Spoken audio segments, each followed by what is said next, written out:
اور 8ویں دلیل، رسول اللہ صلی اللہ علیہ وآلہ وسلم کو اللہ ذوالجلال نے جو مقام دیا ہے اس مقام کو سمجھنا یہ میری اور آپ کی ذمہ داری ہے۔ اور وہ مقام کیسے انسان سمجھتا ہے؟ کثرت سے درود پڑھا جائے۔ فیصلہ لینا ہے کسی دین کے مسئلے کا، وہاں صرف 2 چیزیں تلاش کرو۔ کوئی بھی آپ کے پاس آ جائے بات لے کے، جھگڑا نہیں کرو، فساد نہیں کرو، خاموش ہو جاؤ، کہو میرے بھائی قرآن کی آیت دکھا دو، اللہ کا فرمان دکھا دو یا محمد کا فرمان دکھا دو، سب سے پہلے میں یہ کام کروں۔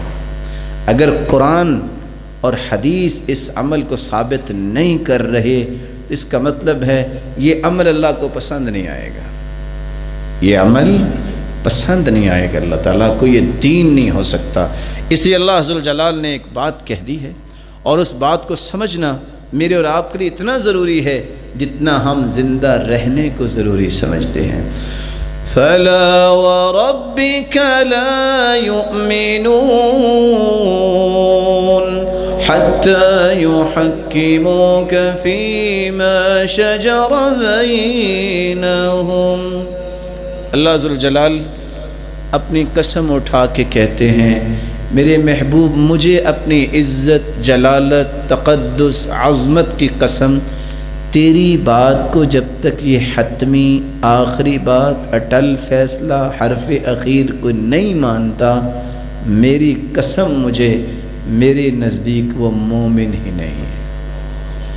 وہ شروع میں سابقے اور آخر میں لاحقے جتنے مرضی لگا لے، میں نے PhD کی ہے، میں فلاں ہوں، میں تو بہت بڑا ہوں، مجھے تو فضیلت الشیخ بھی کہتے ہیں، حکیمت امت بھی کہتے ہیں، جب تک تیری بات کو یہ حتمی بات نہیں مانتے، میرے نزدیک فلا وربک لا یؤمنون، میرے نزدیک یہ مومن ہی نہیں ہے۔ معاملہ ہی ختم ہو گیا۔ جو اللہ کے رسول کو دنیا جہان کا سب سے بڑا حکم نہیں مانتا، اللہ ذوالجلال کے بعد فیصلہ اگر ہوگا تو محمد کا فیصلہ ہوگا۔